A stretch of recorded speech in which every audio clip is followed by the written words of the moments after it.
Hai Wak, kembali lagi dengan aku Dika Adrian. Jadi di video kali ini aku mau share beberapa peralatan yang biasanya aku gunakan untuk bikin video. Video-video yang kita kerjakan seperti company profile, digital content, kebutuhan safety briefing, ataupun masih banyak lagi tipe konten dari kebutuhan brand-brand. Itu bakalan kita kerjakan dengan production house aku, yaitu Dia Production.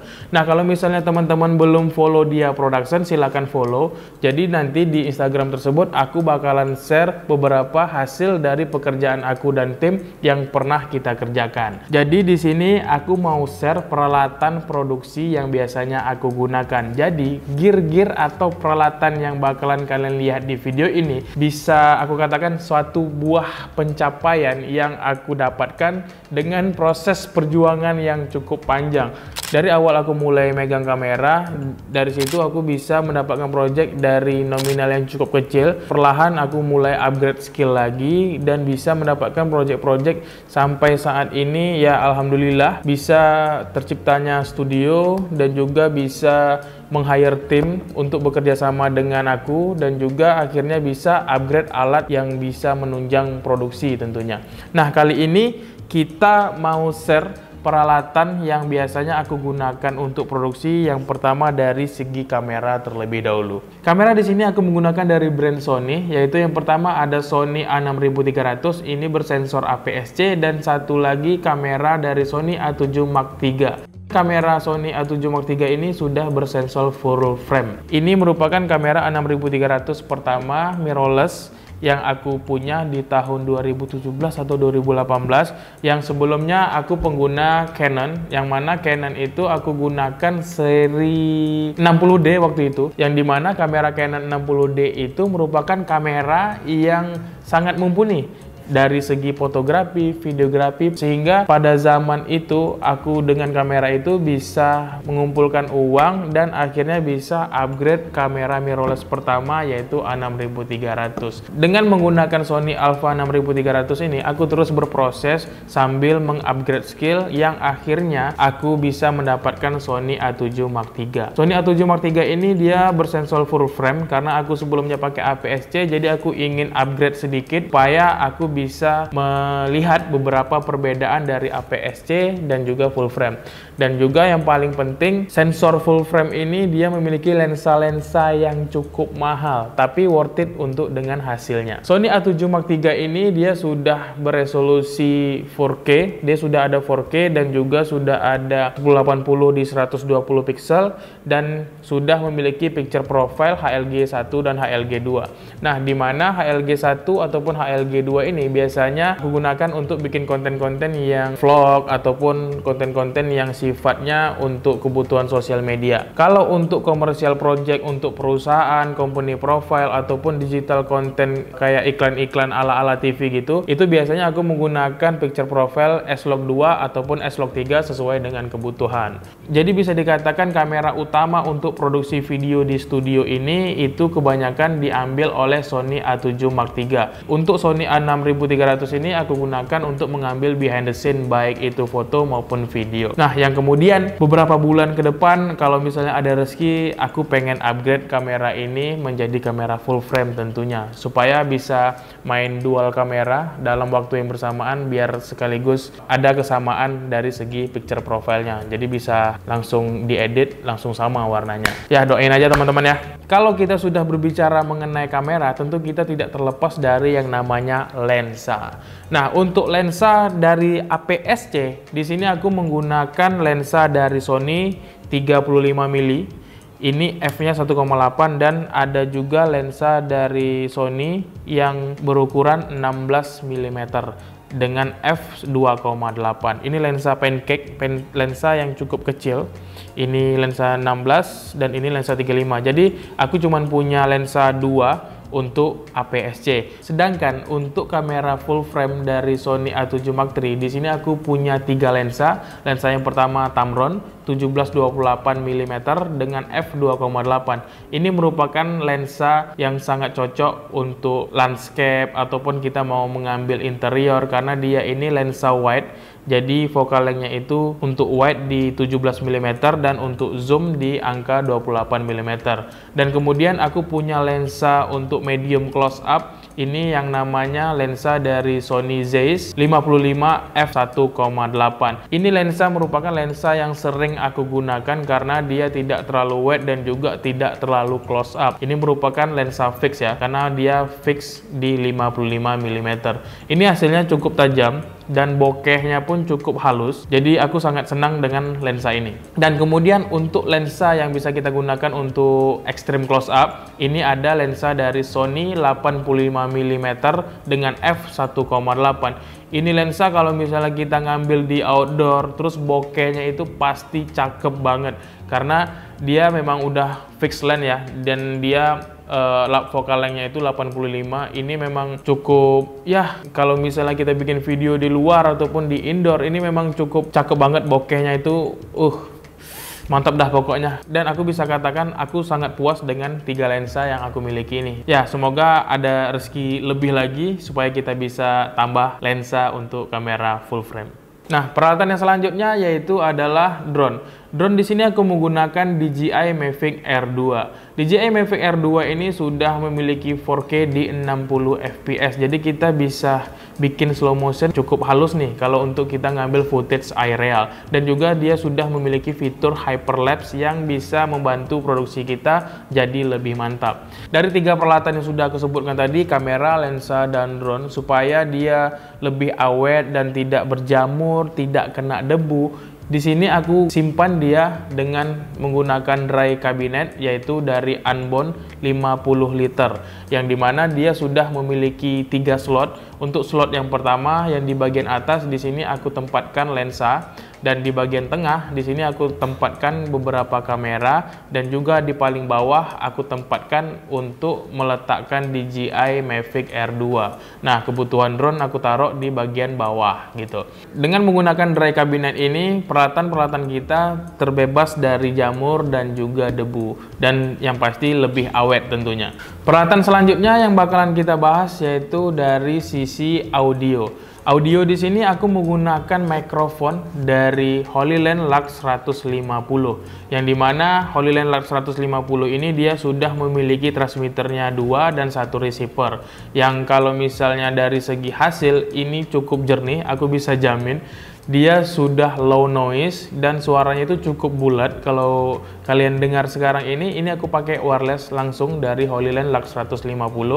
Ini di bagian receivernya dia sudah ada indikator gain yang bisa kita atur di transmitter 1, di transmitter 2. Dan di bagian receivernya pun dia sudah ada monitoring audio. Jadi kita bisa langsung monitoring audio langsung dari receivernya. Dan kemudian untuk shotgun mic di sini aku menggunakan dari Comica VM20. Ini Comica VM20 sudah pernah juga aku review, jadi kalian bisa cek nanti videonya di sana. Ini merupakan shotgun mic yang pernah aku pakai dengan kekuatan baterai ini 3-4 hari kita gunakan dengan kegunaan standar. Ini masih awet baterainya, Pak. Pokoknya baterainya awet banget, kualitas audionya juga jernih. Peralatan selanjutnya yang akan kita bahas adalah lighting. Lighting yang aku punya dari berbagai macam brand yang mungkin kalian udah pernah juga dengar namanya. Ini cukup banyak ya. Dari beberapa brand juga sudah pernah bekerja sama dengan kita, dan akhirnya kita mendapatkan kesempatan memiliki peralatan-peralatan lighting dari brand-brand tersebut. Oke, ini pertama aku sebutin aja. Ada Aputure Amaran 100X, dan juga ada Nanlite dari Forza 60B, dan selanjutnya ada Colbor CL100, dan ada dari Willek dengan seri Ninja 200. Nah, itu untuk COB lighting. Tapi kalau untuk LED lighting, yaitu LED panel, untuk lighting RGB di sini aku punya dari Amaran P60C, dan juga ada yang MC RGB 2 pieces. Nah, MC RGB ini berukuran kecil dan Amaran P60C ini berukuran besar, memiliki power yang cukup terang. Kalau yang kalian lihat di belakang ini aku menggunakan Amaran MC RGB. Oke, selanjutnya di sini kita bahas peralatan, yaitu adalah tripod dan stabilizer. Untuk tripod di sini aku pakai dari Sirui SH15 dan KNF Concept SA254T2.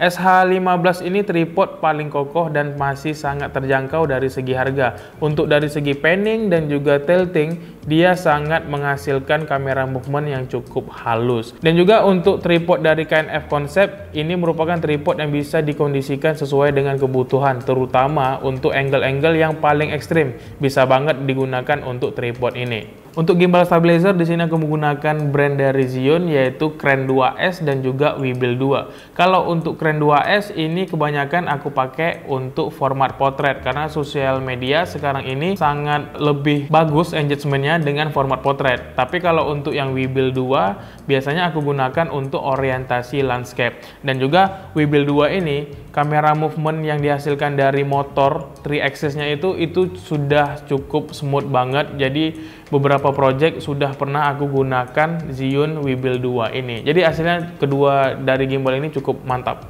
Oke, jadi itu tadi peralatan-peralatan yang biasanya aku gunakan untuk bikin video produksi, baik itu untuk konten YouTube maupun untuk bikin video dari perusahaan maupun corporate ataupun brand-brand di luar sana. Jadi semua yang kalian lihat ini merupakan suatu proses pencapaian dari aku pribadi, yang dimana proses ini tentu tidak mudah untuk kita mendapatkan semua peralatan yang kalian lihat tadi.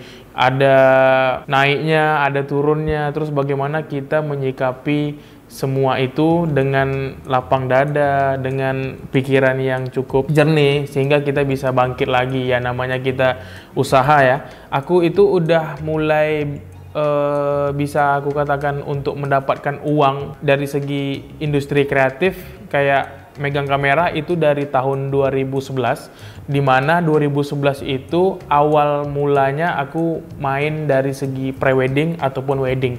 Nah, pada zaman itu aku hanya berfokus pada fotografi aja. Dan kemudian 2012-2013 aku sudah belajar video, yang dimana masih tetap ngambil dari segi pre-wedding dan juga wedding pada zaman itu.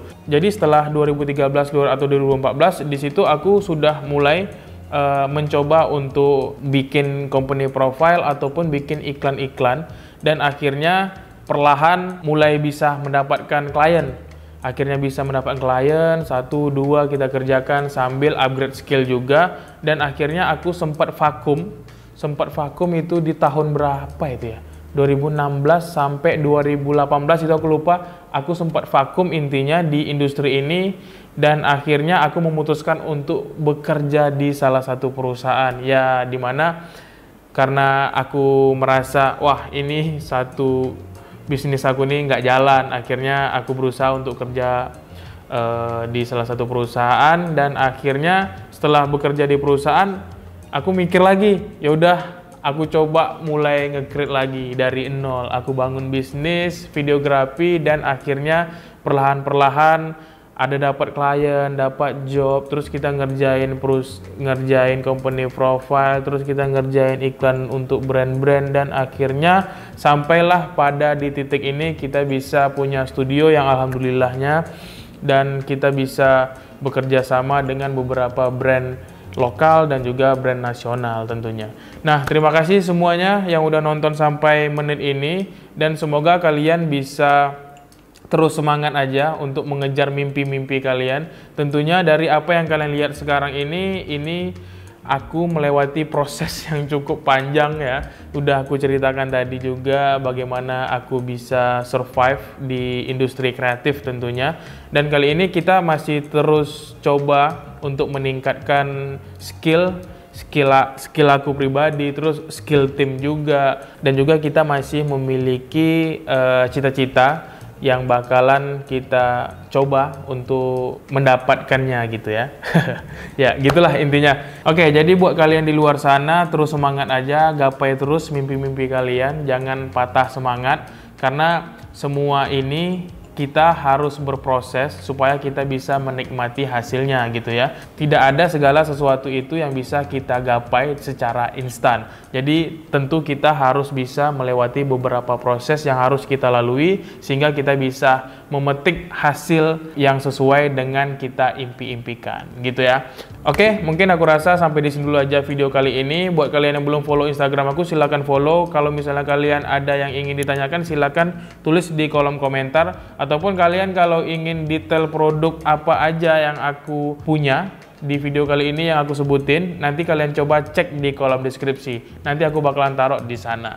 Oke, sampai di sini dulu aja video kali ini. Mungkin aku rasa ini durasinya agak cukup panjang. Jadi terima kasih buat kalian yang sudah nonton sampai detik ini. Aku sangat appreciate. Jadi buat kalian jangan lupa untuk terus semangat. Sampai jumpa di video-video aku selanjutnya. Aku Dika Adrian mohon pamit. Seperti biasa, keep solid and be creative.